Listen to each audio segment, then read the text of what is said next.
Assalamualaikum.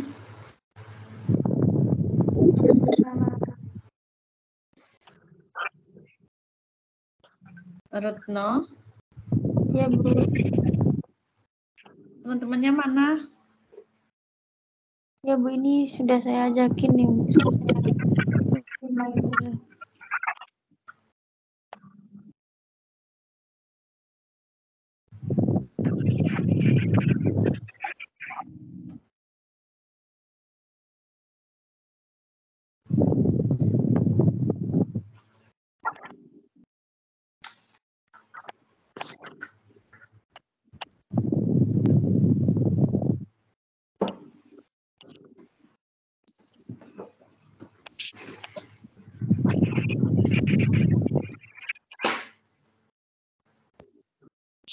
Bentar ya, nunggu temennya.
Baiklah, Assalamualaikum warahmatullahi wabarakatuh.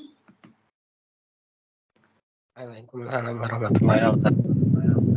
Oke, suara saya sudah terdengar ya. Untuk kuliah hari ini, kuliah terakhir dari saya. Seperti biasa ya, kalian untuk mempresentasikan yang sudah kalian kerjakan tentang biodiversitas ya, biodiversity. Oke, nanti baru saya mulai. Silakan.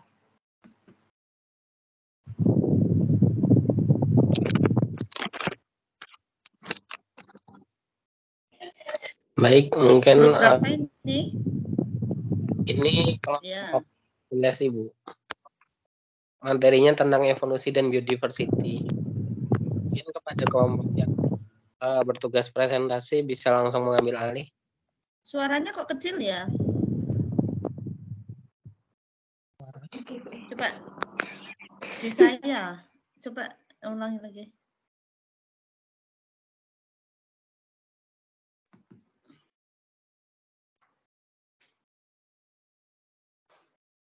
Cek. Halo? Apakah suaranya lebih jelas Ibu? Yang lain jelas nggak? Suaranya Zidan? Kurang jelas ya, Bu? Jelas, Bu. Hah? Oh, saya yang nggak jelas ya. Oke deh. Ya udah, silakan aja. Ya saya ya dengar sih, cuman sayup-sayup. Oke, silakan. Ya mungkin dipersilakan teman-teman. Nah, sekarang mulai jelas.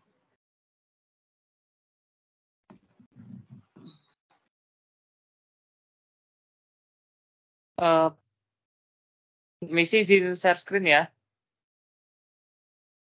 Apakah PPT-nya sudah terlihat? Silakan. Sudah, Chandra. Ya.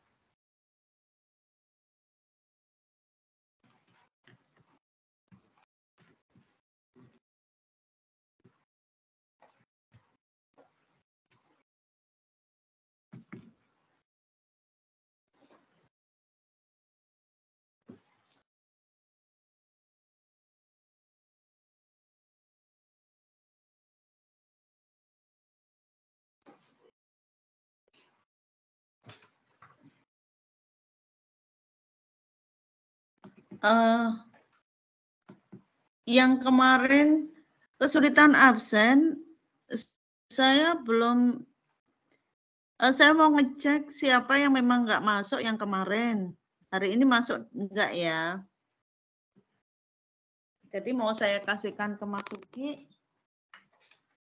Saya cek dulu.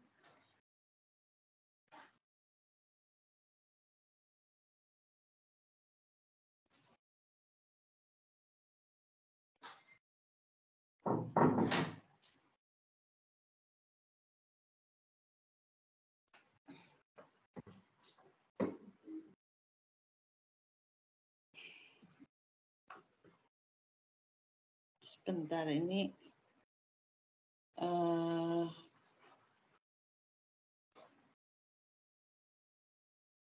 Umi Latifatul Lailia ada nggak? Umi hadir, Ibu. Siti Laila Azahra?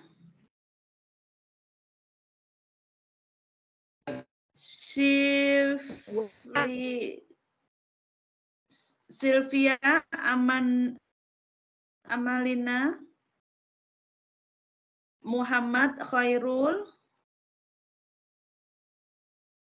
Rizka Amalia? Dwi Putri Chandra Pratiwi? Ini ada nggak semuanya?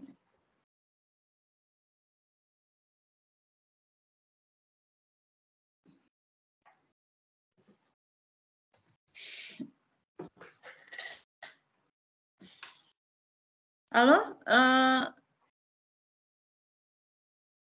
Mahatma, silahkan.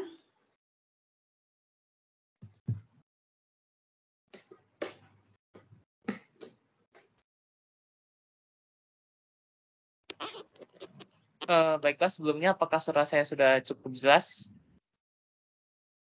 Sudah. Oke. Assalamualaikum warahmatullahi wabarakatuh.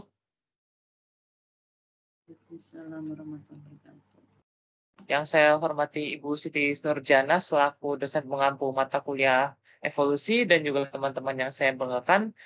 Pada kesempatan kali ini kami kelompok 12 izin melakukan presentasi mengenai evolusi dan juga biodiversitas. Untuk anggota kelompok kami ada yang pertama Mahatma Narendra Niti atau saya sendiri, yang kedua ada Fadila Syafa Nur Hanifah, yang ketiga ada Dita Nur Afifah, dan yang terakhir ada Siti Handani.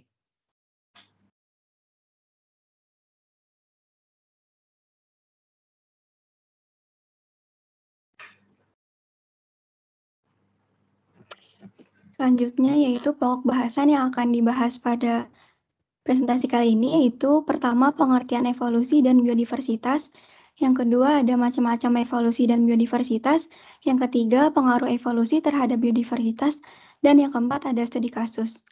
Bisa di next, Rendra.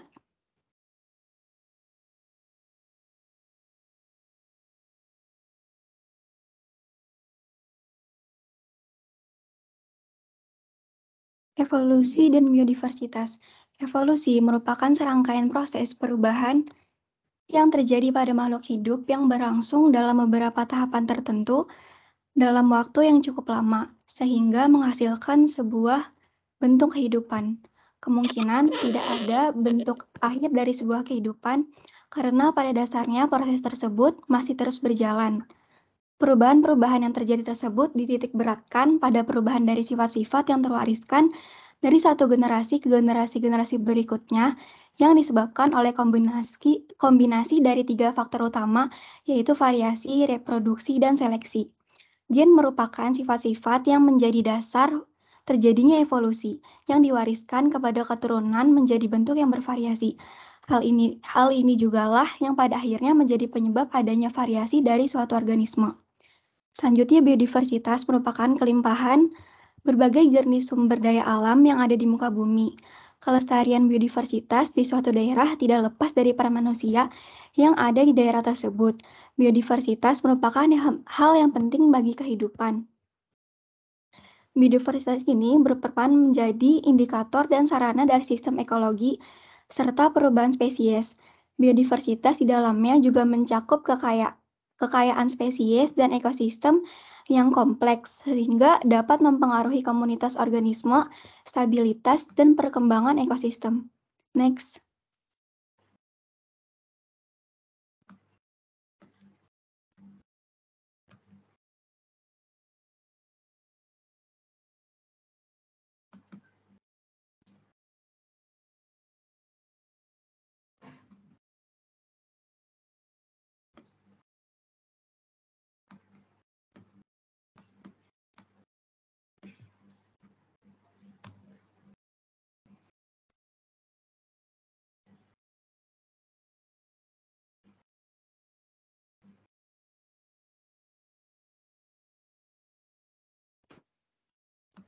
Selanjutnya yaitu macam-macam evolusi. Ada beberapa macam evolusi, yaitu yang pertama berdasarkan biologi. Yang pertama anorganik. Teori evolusi anorganik membahas tentang asal-usul atau silsilah dari makhluk hidup yang berada di bumi dengan didasarkan pada fakta serta penalaran teoritis. Kemudian evolusi organik atau disebut pula sebagai evolusi biologis merupakan teori evolusi yang membahas tentang asal keturunan spesies juga hubungan kekerabatannya. Yang kedua, evolusi berdasarkan arahnya. Yang pertama ada evolusi progresif. Yang dimaksud dengan evolusi progresif adalah suatu perubahan yang memungkinkan makhluk hidup dapat mempertahankan hidupnya. Contoh dari evolusi progresif adalah burung finch. Burung finch yang tinggal di daerah berbeda akan memiliki bentuk paruh yang berbeda pula. Bentuk paruh tersebut menyesuaikan kondisi lingkungan sekitarnya. Dengan begitu, burung finch dapat bertahan hidup pada lingkungan yang ditempatinya. Kemudian, evolusi berdasarkan skala perubahan. Yang pertama ada makroevolusi. Dinamai makroevolusi karena perubahan dari evolusi yang terjadi bisa mengakibatkan perubahan skala besar dan mengarah pada terbentuknya spesies baru. Makroevolusi bisa terjadi saat mikroevolusi terus berulang dalam waktu yang panjang. Perubahan yang terjadi menimbulkan perbedaan yang lebih besar dan nyata pada golongan di atas spesies sesuai taksonomi. Contoh makroevolusi adalah evolusi kemunculan bulu burung dari dinosaurus theropoda.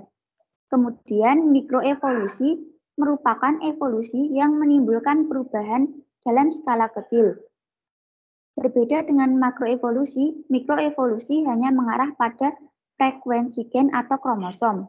Perubahan tersebut dapat terjadi karena 4 proses yang berbeda, yaitu mutasi, seleksi, baik alami maupun buatan, aliran gen, dan hanyutan genetik. Umumnya evolusi jenis ini dapat dipantau, misalnya pada evolusi bakteri yang diberi resistansi antibiotik. Yang terakhir berdasarkan hasil akhir, yaitu divergen dan konvergen.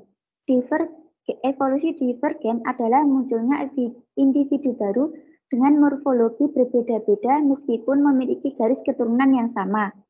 Contoh nyata dari evolusi ini bisa dilihat pada Euphorbia pulcherrima atau kastuba dan Euphorbia echinus atau kaktus yang berasal dari garis keturunan sama tetapi morfologinya sangat berbeda.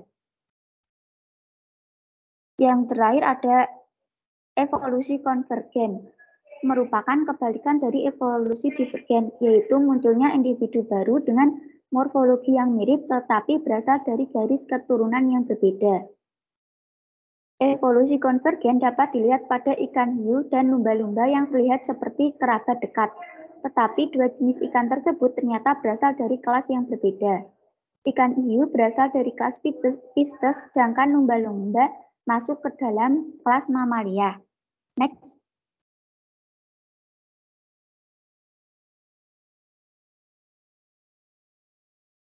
Oh, ini baru ganti slide-nya ya. Saya pikir punya saya aja yang enggak ini. Oke, ya udah. Selanjutnya macam-macam biodiversitas. Ada tingkat keanekaragaman hayati atau biodiversitas, yaitu yang pertama, keanekaragaman spesies. Keanekaragaman spesies ini yaitu keanekaragaman semua spesies makhluk hidup di bumi, termasuk bakteri dan protista, serta spesies dari kingdom bersel banyak, baik tumbuhan, jamur, maupun hewan. Yang kedua ada keanekaragaman genetik, yaitu variasi genetik dalam satu spesies, baik di antara populasi-populasi yang terpisah secara geografis maupun di antara individu-individu dalam satu populasi. Yang ketiga ada keanekaragaman ekosistem, yaitu komunitas biologi yang berbeda serta asosiasinya dengan lingkungan fisik atau ekosistem masing-masing. Next.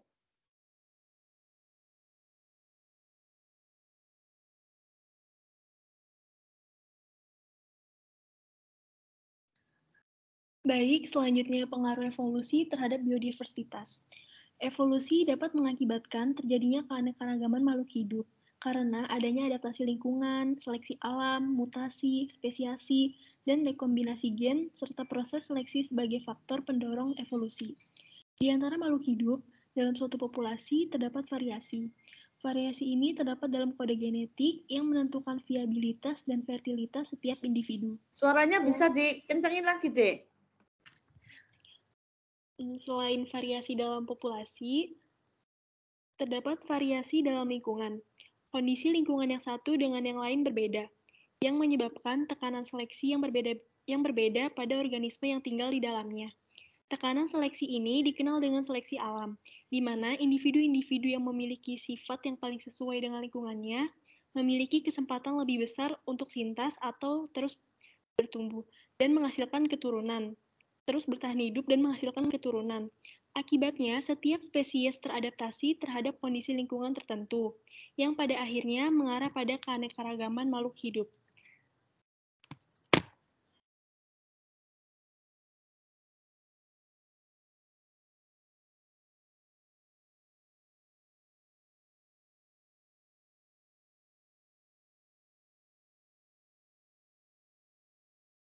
Baiklah, untuk studi kasus pada pembahasan PowerPoint ini, kami mengambil sebuah jurnal yang berjudul Analisis Filogenetik Ikan Tuna alias Tunus SPP di perairan Maluku Utara menggunakan COI alias Citokrom oksidase 1. Tujuan dari analisis filogenetik ini adalah supaya kita dapat melihat hubungan antara evolusi dan biodiversitas.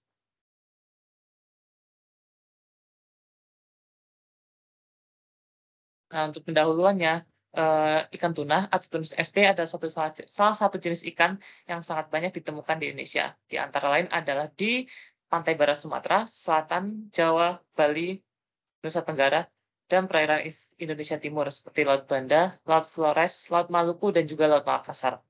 Akibat luasnya wilayah distribusi ikan tuna, maka ikan ini memiliki kemungkinan untuk memiliki biodiversitas yang tinggi karena evolusi membuatnya memiliki beberapa spesies yang berbeda.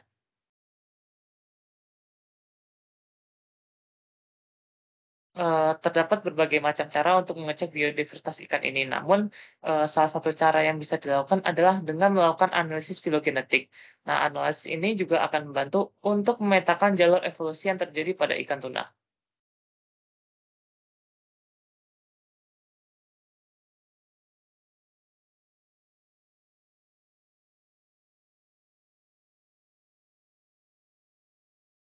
Baiklah, untuk metode yang digunakan dapat dilakukan sebagai berikut. Nah, untuk penelitian ini dilakukan menggunakan data sekunder yang diambil dari website NCBI untuk mengumpulkan sekuensi nukleotida dari gen sitokrom oksidase 1 atau COI pada DNA mitokondria. Kemudian spesies ikan tuna atau Tunus SP yang dianalisis berasal dari perairan Maluku Utara dan terdiri atas Tunus obesus, Tunus albakar, Tunus alalunga, dan Cavlonus pelamis. Selanjutnya, pengeditan gen COI dilakukan menggunakan software Mega 10. Pengeditan juga dilakukan dengan mensejajarkan sekuensi yang mirip sehingga ujung 5 aksen dan juga ujung 3 aksen pada DNA dapat dipotong. Setelah itu dilakukan juga menggunakan analisis filogenetika menggunakan metode maksimum likelihood dengan bootstrap sebanyak 1000 menggunakan model Kimura 2 strip parameter.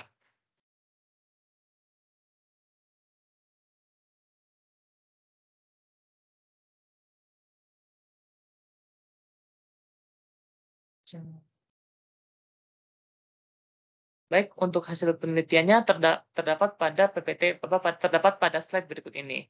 Nah, pada gambar 1, gambar tersebut merupakan pohon filogeni dari ikan tuna atau Tunus sp yang ditemukan di perairan Maluku Utara. Sementara untuk tabel yang kiri, tabel tersebut merupakan hasil analisis beberapa spesies tuna menggunakan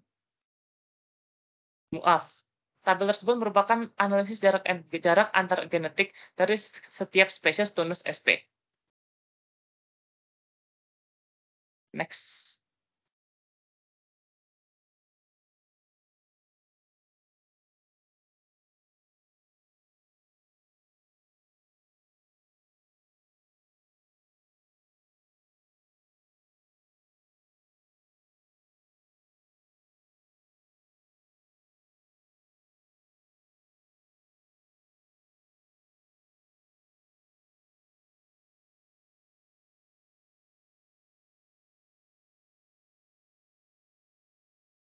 Baiklah, untuk pembahasan berdasarkan analisis filogenetik dapat menunjukkan bahwa spesies dengan kekerabatan terdekat adalah Tunus albacores dan juga Tunus obesus. Setelah itu, nilai bootstrap tertinggi adalah 84% dan rata-rata jarak genetik juga 84%. Setelah itu, spesies tuna ala lunga atau Tunus albacor banyak ditemukan di Maluku Utara. Hal ini disebabkan oleh individu juvenilnya yang berukuran besar, serta larvanya sering tercampur bersama spesies tuna lainnya. Kemudian, ikan tuna albacor atau Tunus ala lunga, tuna mata besar alias Tunus obesus, ikan cakalang, Casuonus pelamis, dan juga tuna sirip kuning alias Tanus albacares juga tersebar luas di semua perairan. Lalu, spesies tuna sirip biru pastara atau Tunus orientalis dan spesies tuna lainnya yang cenderung lebih dekat dengan pulau-pulau atau daerah pesisir lebih jarang, spesies tuna lainnya cenderung lebih dekat dengan spesies tuna-tuna yang ada di pulau atau daerah pesisir.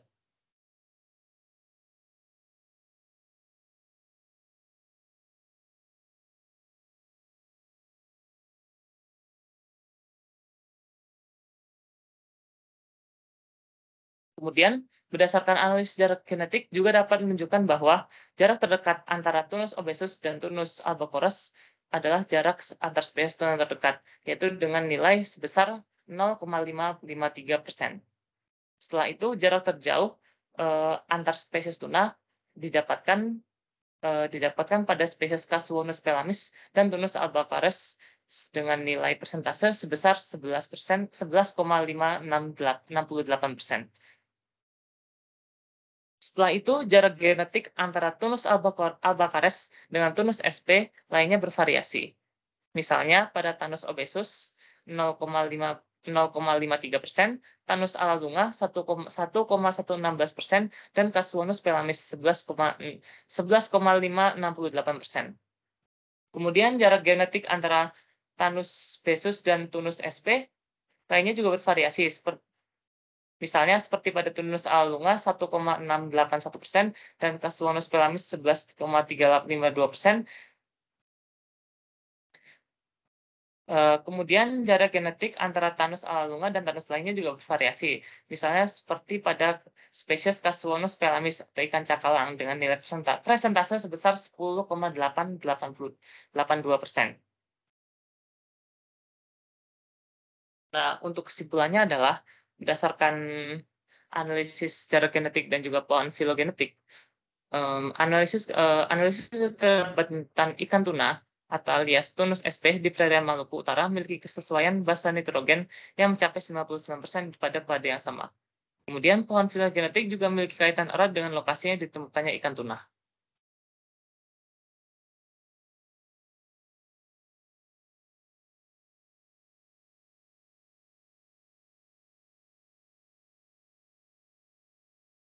Baiklah, berikut ini adalah daftar pustaka yang kami gunakan.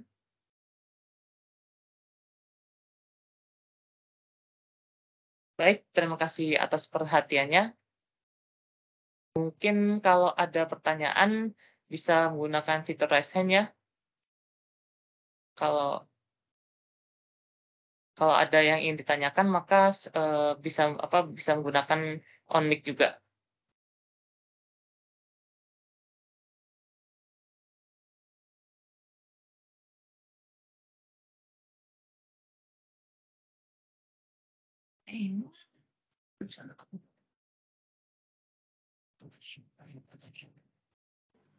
Silakan.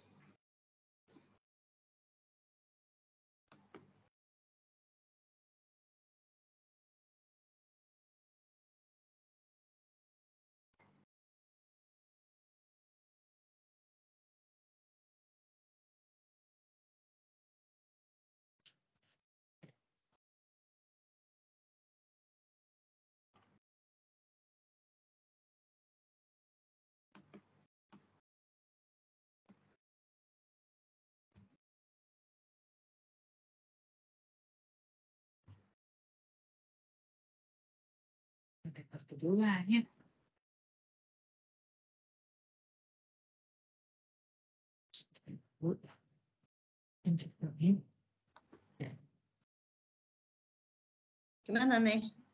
Macet diskusinya. Oke.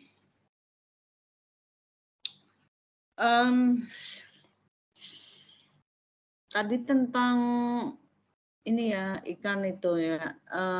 Ya bolehlah. Ini sebenarnya saya juga nggak ngerti ini yang memberi tugas kan Bu Naning ya. Ini mau diskusinya itu modelnya seperti apa, yang mencantumkan jurnal, saya lebih suka yang model begitu gitu ya sebenarnya. Tapi ini sepertinya kayak teori dari kemarin itu semua teori-teorinya ya yang ada gitu. Nah, ini di sini teorinya menurut saya masih kurang ya karena nggak dijabarkan gitu ya.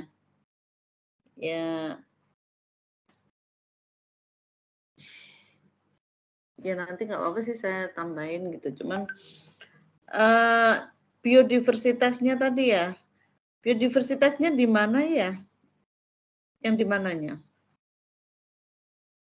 Biodiversitas di teorinya tadi? Yang genetik, spesies, sama apa tadi?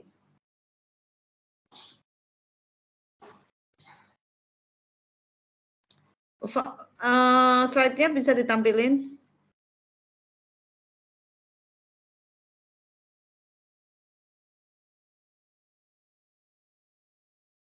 Halo? Apakah sudah terlihat, Ibu? Ya.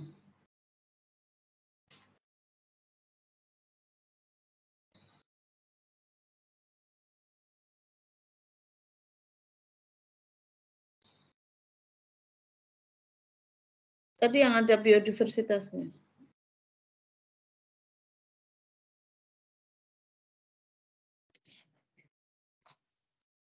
Terus ini kan definisinya aja. Tadi biodiversitas tadi.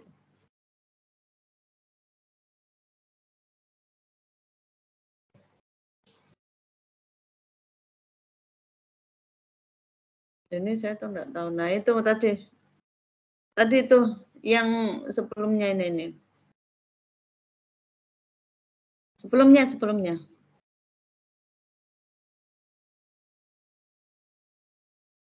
Nah ini gimana ini biodiversitasnya? Ini kamu belum menguraikan ini mestinya ya.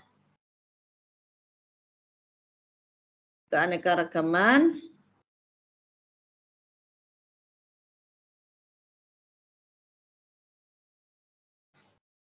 spesies, genetik, ekosistem. Bedanya ketiganya apa nih? Dan ketiga ini dan kesamaannya.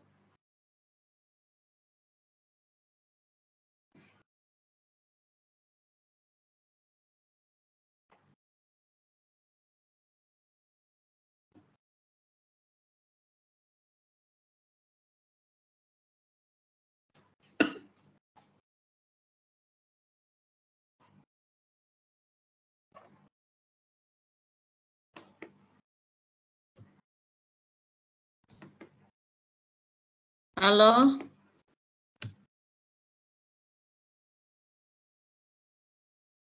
Oke, kalau tidak ini udah jam 20.30 noh. Kamu udah setengah jam sendiri nih.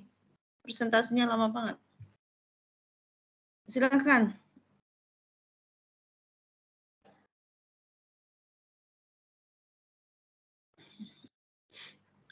Oke, saya hitungi 2 menit paling lama itu jawabannya itu.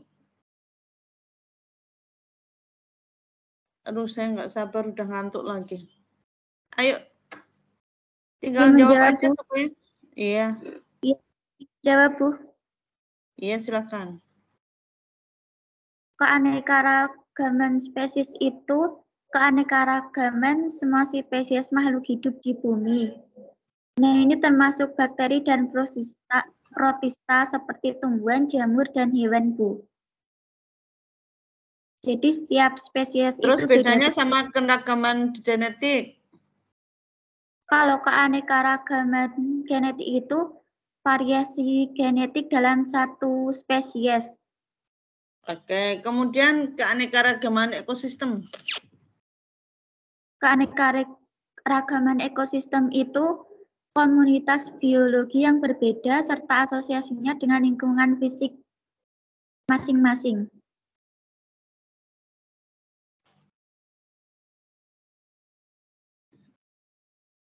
Jadi dalam satu ekosistem itu ya, keanekaragaman ada berbagai ini. Nah, yang semakin ke bawah semakin luas atau enggak? Atau kamu ini aja? Oke deh. Oke, terima kasih. Untuk ini ada yang mau tanya lagi?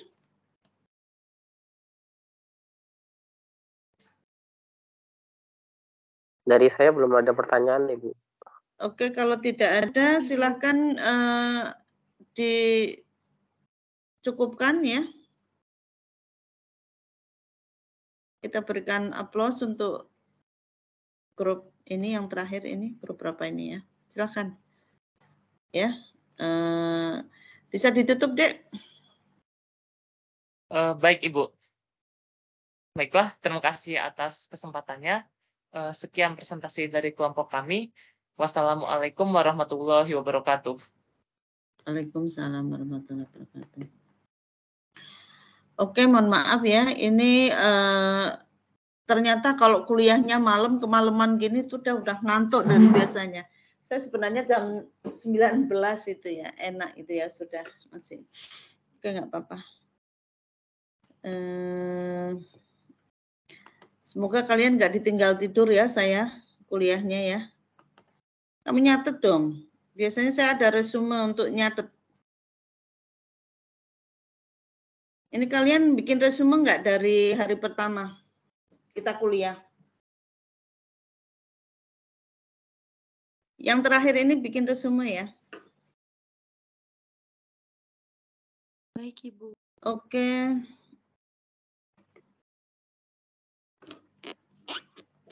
Kita mulai aja untuk kuliah yang terakhir ini. Sebentar saya share screen dulu. Kok susah nih? Saya salah kok.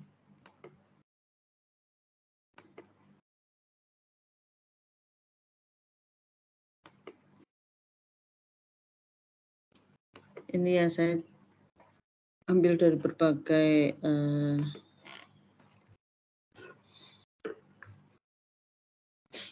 ini gimana ya?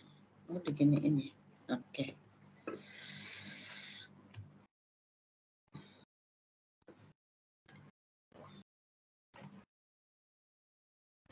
Apakah PPT saya sudah terlihat? Sudah, Ibu. Oke, tentang biodiversity ya. Biodiversitas. Kalian mungkin sudah belajar biodiversitas ya dari berbagai kuliah. Karena di biologi itu ya basic itu biodiversitas itu banyak dari ekologi mungkin ya tentang biodiversity atau biodiversitas. keragaman. Keragaman itu beda dengan keseragaman. Keragaman itu banyak ya, berbagai ragam ya. Definisi of terms-nya dulu, biodiversity or biological diversity, jumlah seluruh spesies yang different dari animal, plant, fungi, microbial, organism, living, ya, yang semua yang hidup di dunia, on earth, and the variety of habitat dan varietas habitatnya, ekosistemnya, in which they live, ya. Jadi keragaman tuh different spesiesnya ya, macam-macamnya itu ya. Spesies itu apa? Spesies itu basic konsep, the klasifikasi organisme. Ini merupakan basic dari organisme. In simple term, a single species is distinct kind of organism with a characteristic. Apa hal yang membedakan antara organisme dengan organisme lainnya itu dalam hal karakternya, ukuran, size, behavior, habitat, ya, yang ini akan konstan dari tahun ke tahun. Kita manusia nggak berubah dari tahun ke tahun, ya tetap jadi manusia seperti ini. Dan domba atau ayam tetap seperti itu ya. Biodiversity, biolife, diversity, varietas, variety, ragam, ya, bukan seragam, tapi ragam, beragam ya, ragam. Ini kita yang tadi ya, dari yang tadi saya tanyakan, keragamannya itu dari apa? Dari mengerucut ya, gen yang banyak ragamnya, kemudian spesiesnya dan ekosistem yang ini kan ragamnya itu kan lebih banyak gen itu ya. Genetic diversity, the level biodiversity refers to total number of genetic characteristic in the genetic makeup of species. Jadi gen-gen ini yang membuat spesies berbagai macam ya, ini beragam ya, sangat banyak sekali ya. Ini kemudian mengerucut ke akhirnya jadi spesies yang sama human, kamu dan saya ya. Ini atau kalian masing-masing itu kan satu spesies ya, tapi gen-gennya itu kan berbeda-beda ya. Antar orang itu bisa 3.000 gen atau 3.000 nukleotide, 3 juta bahkan 3 juta billion ya, billion 3 juta itu yang berbeda dengan lainnya ya. Sehingga spesiesnya akan menentukan berbeda. Dalam spesies itu akan ada ekosistem di mana di situ place the level ekosistemnya ya. Ini akan menyebabkan variasi ya, apa biodiversitasnya yang berbeda, apa variasi dalam spesiesnya ini. Nah ini jadi yang tadi saya tanyakan mungkin ya ini ya, semakin tadi harusnya ya karena meletakkannya beda saya nggak bisa seperti ini ya. Kemudian an ecosystem itu apa? Ecosystem is community of living organism, kumpulan dari organisme yang hidup yang berkaitan dengan non-living, komponen non-living dalam lingkungan. Ini meliputi apa? Ada siklus karbon, siklus nitrogen, silisium fosfor, sulfur dan sebagainya ya. Yang interacting as a system, yang berinteraksi dalam satu sistem, dysbiotik and antibiotik komponen yang saling melengkapi melalui siklus nutrien dan energi ini ya. Itu tentang termnya ya, biodiversity apa itu ya semuanya. Kemudian origin, Dari mana biodiversity awalnya? Ini kita belajar originin dulu. Jadi ini saya tambahkan di sini biar mengena gitu ya. Awal kehidupan ya, itu karena kita hidup mungkin paling tidak dari ilmu ini ya yang sudah ada ya. 1000 tahun yang lalu aja, tahun 2000 ini, tahun 1000 itu saja sudah lama banget ya rasanya ya, tahun 1000. Kita udah tahun 2000, 1000 tahun yang lalu itu rasanya lama banget. Padahal ternyata bumi kita ini itu sudah 4, age of Earth ini 4, juta billion, juta tahun yang miliar. 4,6 miliar tahun yang lalu ya. Kalau million kan juta, kalau billion ini miliar ya. Jadi itu sangat jauh banget ya. Jauh banget ya dari kita hari ini ya. 1000 tahun aja udah kita nggak kebayang. Ini 4,6 miliar tahun yang lalu. Gimana kita tahu itu? Itu dari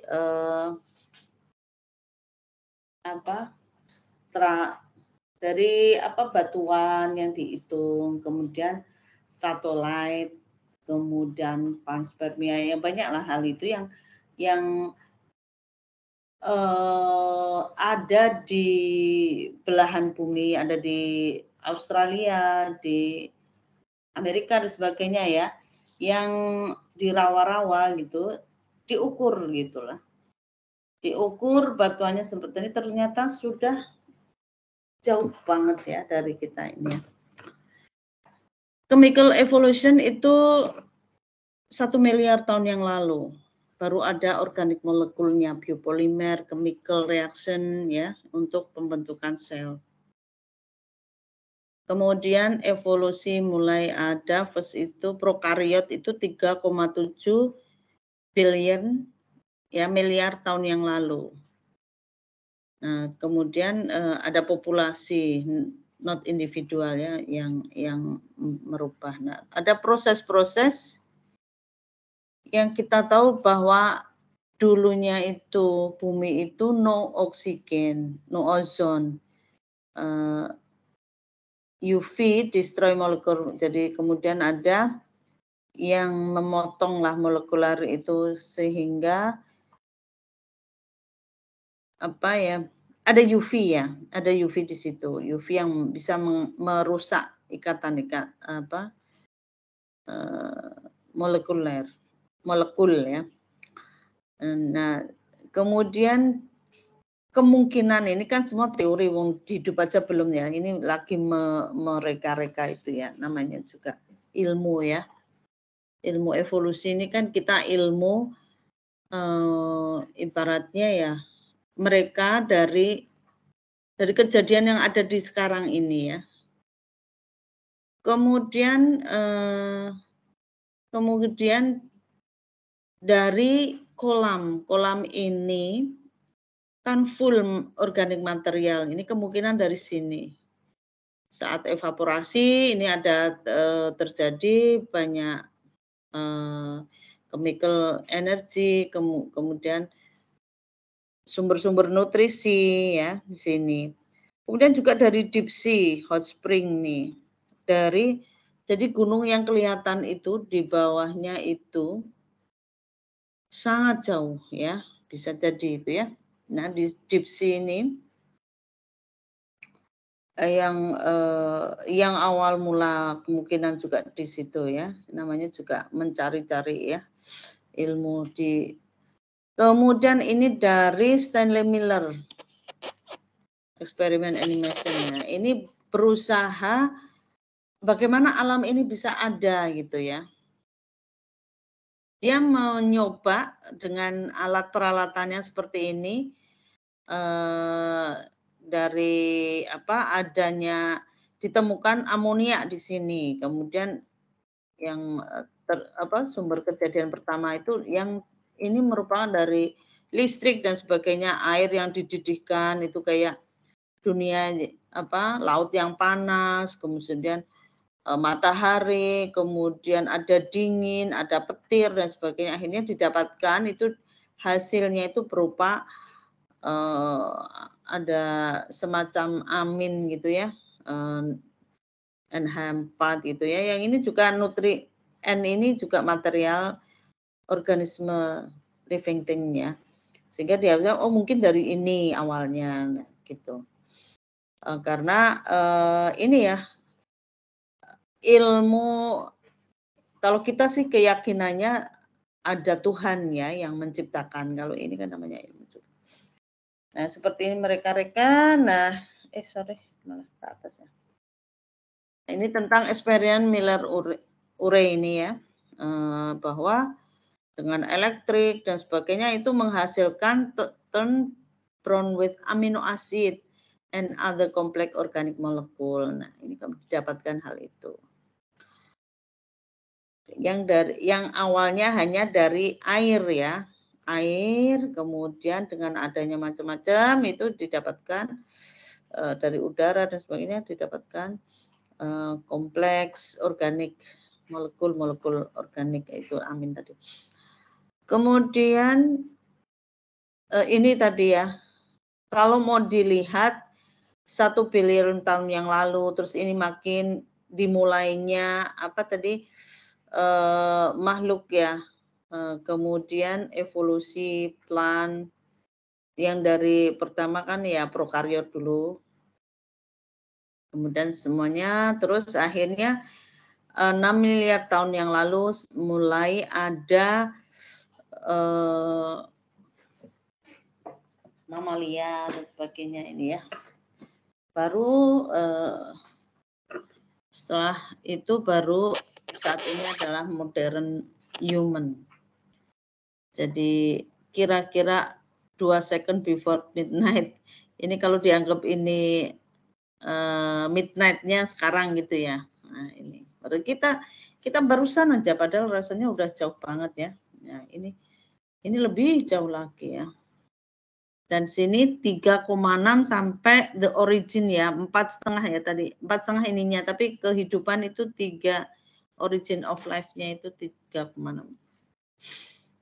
Oke, nah awal dari apa tadi, dari pon ya, itu adanya fotosintesis, jadi prokariot yang bisa, kan dunia nggak ada oksigennya, tapi blue green algae, cyanobacter dan sebagainya yang kemungkinan ada di situ dulu, yang mereka bisa menggunakan CO2 ya untuk menghasilkan oksigen, sehingga banyak oksigen dirilis ke atmosfer dan berubahlah dunia sehingga adanya oksigen ya. Adanya oksigen ini menjadi reaktif ya. Kemudian terjadi mulai banyak makhluk hidup ya, karena tentu saja yang tidak bisa adaptasi akan punah ya. Jadi di sini tuh banyak sekali kehidupan ada punah, hidup punah itu ya yang ada itu ya. Batuan itu 2 sampai 3 miliar tahun yang lalu ya.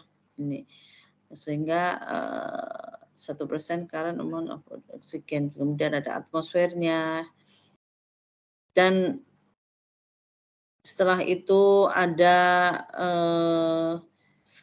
minyak yang ada yang sudah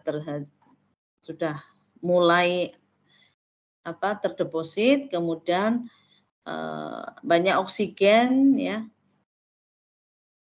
dan banyak yang menyebabkan makhluk hidup yang nggak bisa tahan ya mati. Nah, surviving species terhadap oksigen ini yang bisa hidup ya.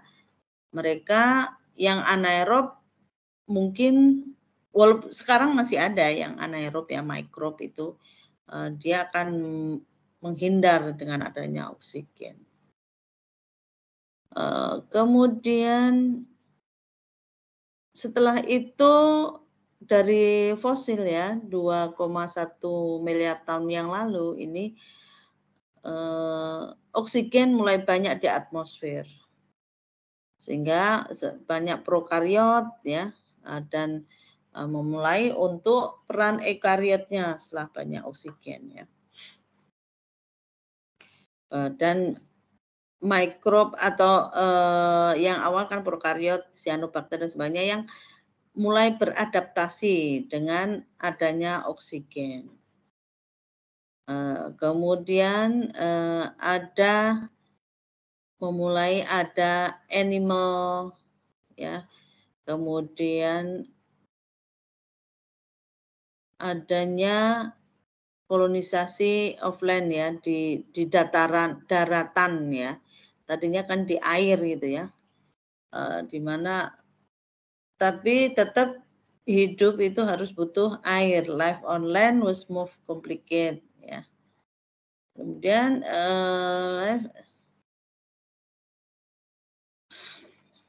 setelah itu kolonisasi land sehingga akan terjadi seperti ini ya. Itu only 75 million years ya for animal to follow plant out of water. Jadi setelah itu animal terus kemudian ada di plant ini ya.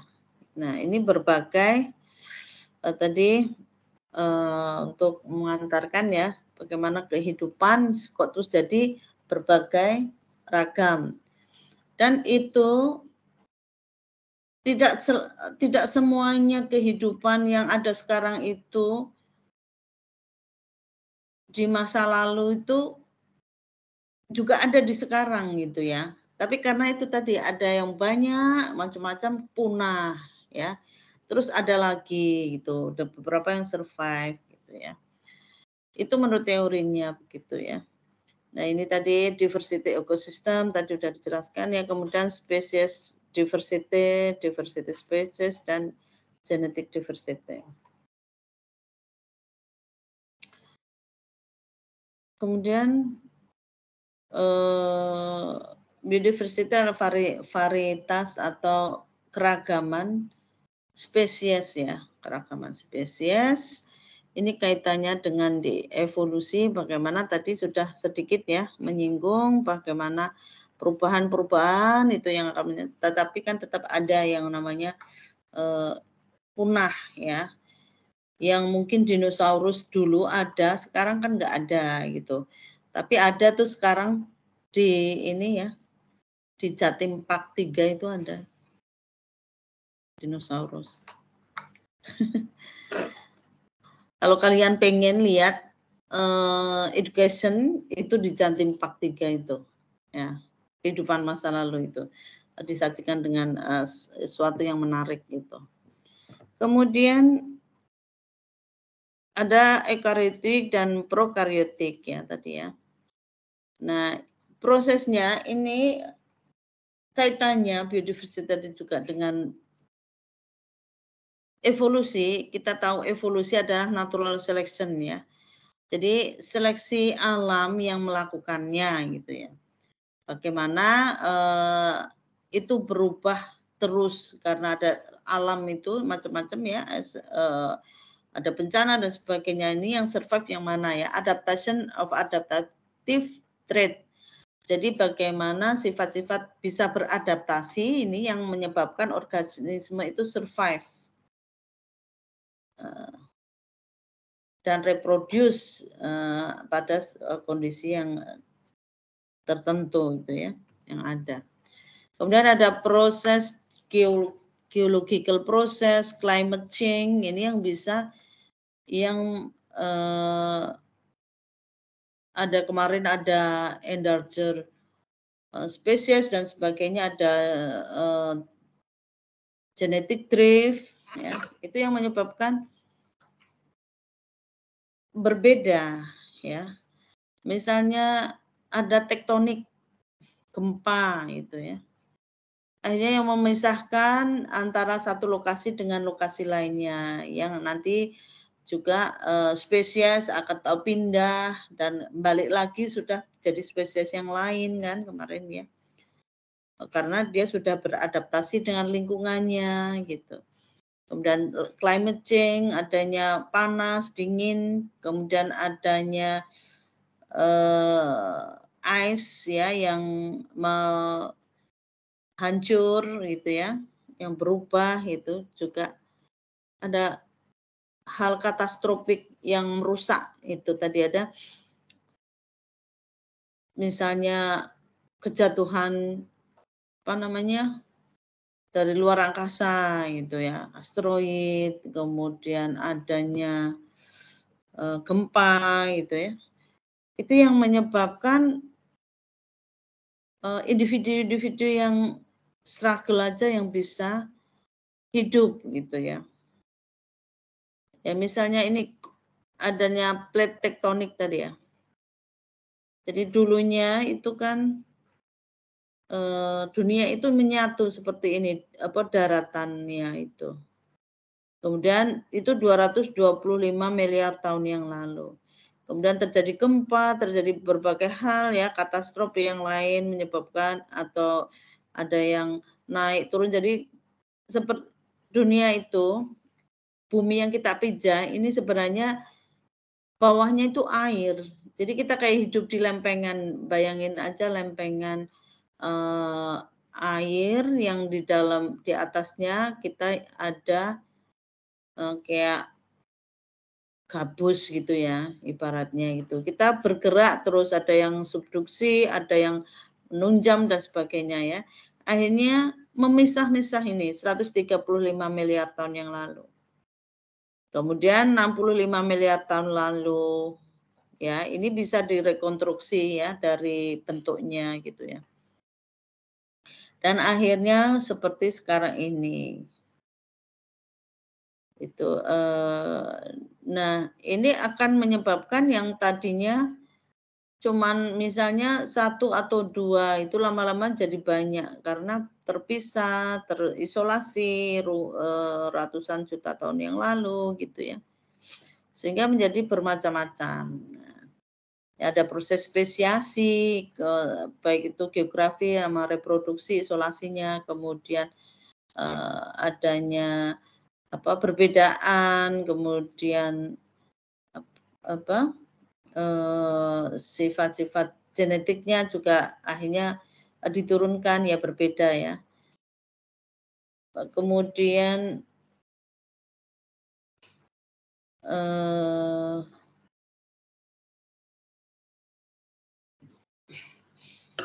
ada bencana dan sebagainya ya, itu menyebabkan terus adanya perbedaan-perbedaan yang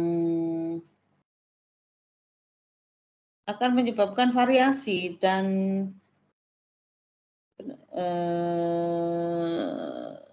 diversitas tadi. Sebentar ya, saya tak ini.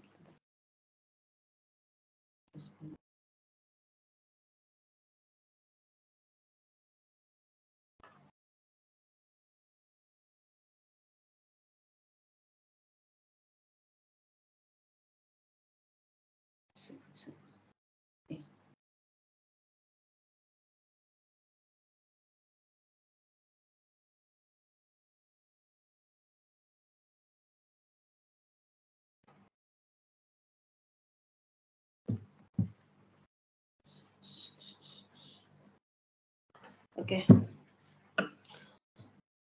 Kemudian ini ya, geographic isolation juga ya menyebabkan spesiasi, kemudian menyebabkan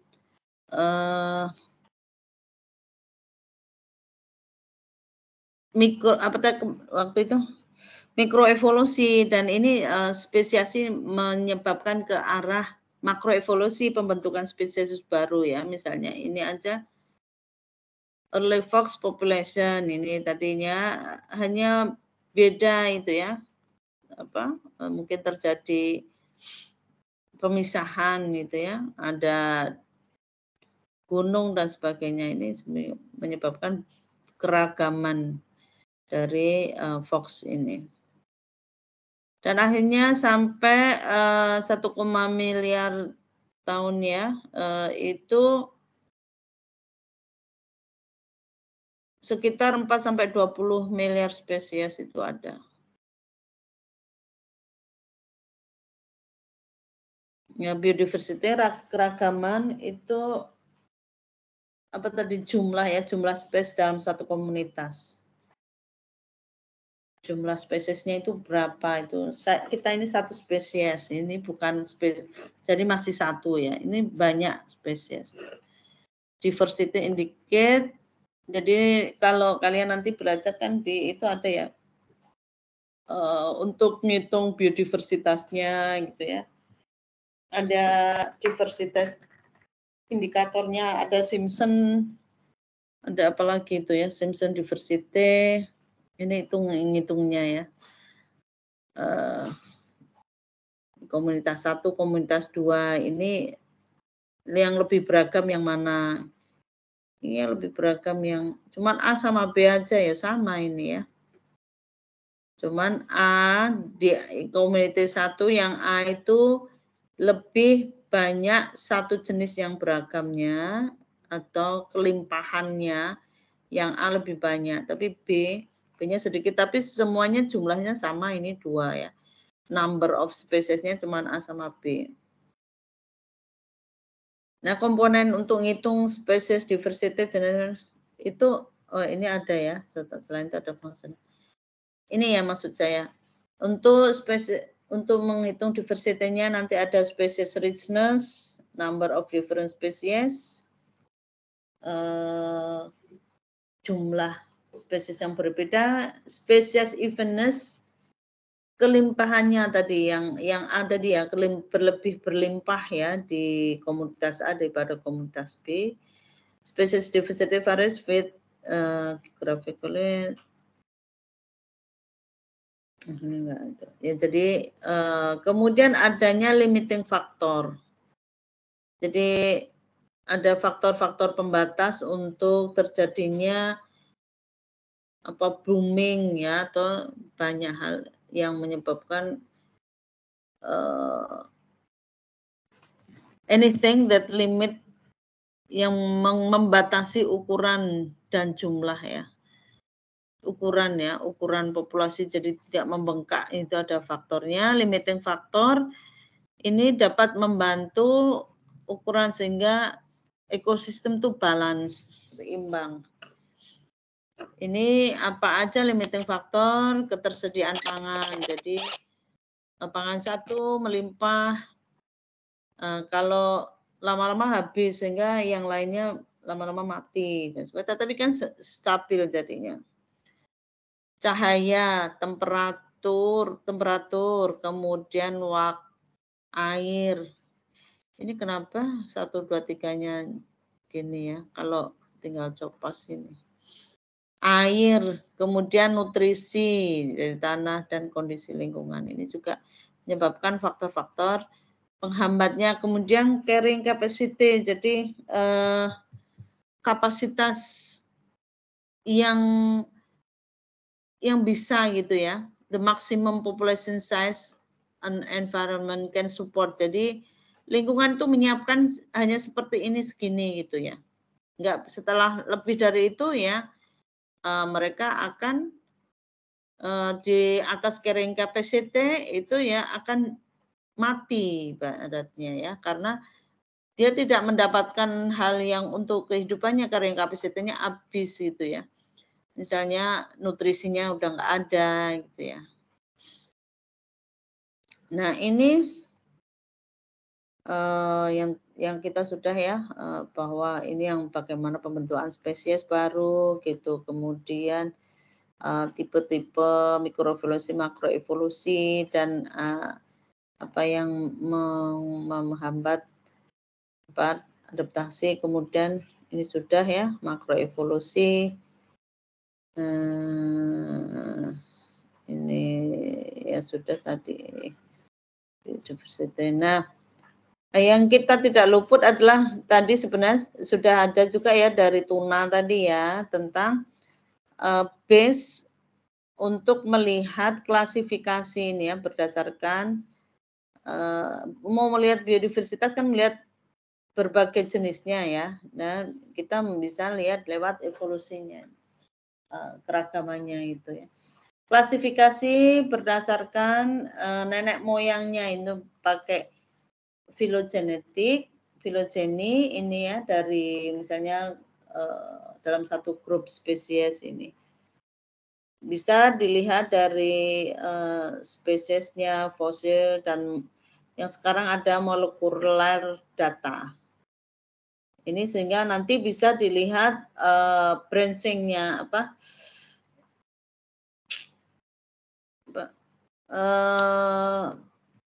ranting yang pemisahannya itu ya nah seperti ini ya, jadi semacam grup-grup gitu ya, kladistik ya, yang digunakan untuk membuat pohon evolusi. Ini merupakan klasifikasi berdasarkan nenek moyangnya yang diturunkan dari awal nenek moyangnya itu ya. Namanya ini kladogram ya. Pohon filogenetik menggunakan grup-grup ini kladistik. Clade ini grup yang share hal yang sama dalam satu, maksudnya men-share spesies ini berbeda-beda tapi dalam satu nenek moyang gitu ya. Each species clade share some trait with the ancestor. Jadi ya trait-nya atau sifatnya itu ada yang mirip, ada yang enggak gitu ya. Tapi bisa memisah-misah karena ada perubahannya. Molecular evidence reveal. Nah, dulu belum molekuler enggak terlalu dibahas ini ya, karena dengan molekuler ini akan terlihat nih ya klasifikasinya berdasarkan similarity dari data. Nah, misalnya dulu itu kan cacing pipih sama cacing yang bulat itu masih deketan ya. Dan itu beda dengan moluska. Moluska itu misalnya bekicot ya. Dan sebagainya. Nah, sekarang moluska bisa lebih dekat karena dengan genetik itu lebih dekat itu sama platform ini dan sebagainya. Ini berubah ini ya. Then is usually given the last word for scientific. Mitokondria bisa digunakan untuk related juga ya. Nah, ini bisa untuk melihat orang tuanya siapa gitu ya. Ini juga bisa. Kemudian juga dengan ribosomal RNA gene ya, karena di sini banyak region yang konservatif sehingga sedikit mutasi sehingga bisa digunakan untuk identifikasi ya, yang dulu ataupun klasifikasi yang dulu bisa 5 ya, 5 ini ada Animalia Plantae Protista Monera Fungi ya. Ini kemudian berdasarkan ini bisa terbagi hanya sekarang based on ribosomal RNA ini terbagi menjadi 3 domain ya, ini untuk melihat klasifikasinya ya. Domain bakteri prokariot, kemudian domain archaea. Ini yang berbeda dengan bakteri terutama di dinding chemicalnya, kemudian juga dia tumbuh di lingkungan yang ekstrim dan beberapa ada yang mirip dengan eukariot ya. Nah, yang ini benar-benar yang eukariot ada protista, kemudian ada plante, tanaman, kemudian ada fungi, ada animalia ya. Ini yang berbagai apa namanya ini biodiversity dari ini ya. Kemudian bakteri dan tadi ya, bakteri dan archaea ini can be difficult to classify karena ada kemungkinan ada transfer gen dulunya sehingga menyebabkan ya terpisah gitu ya. Ya, itu saja yang mungkin bisa saya sampaikan untuk berbagai biodiversity dari alam ini. Ada yang mau didiskusikan? Silakan.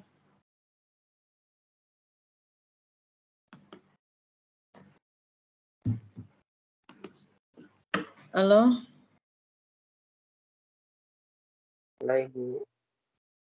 Jelas, Ibu. Bisa diterima kuliahnya? Bisa Bisa, diterima Ibu. Ibu. Bisa dipahami? Bisa Ibu.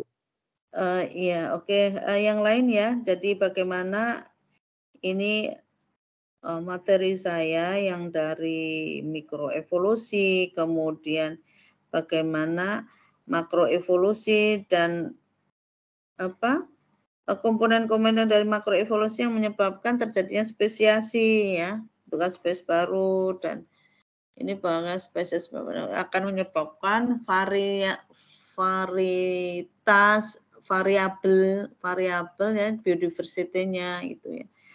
Nah, sehingga yang dari nenek moyang yang lama gitu akhirnya menjadi segini banyaknya.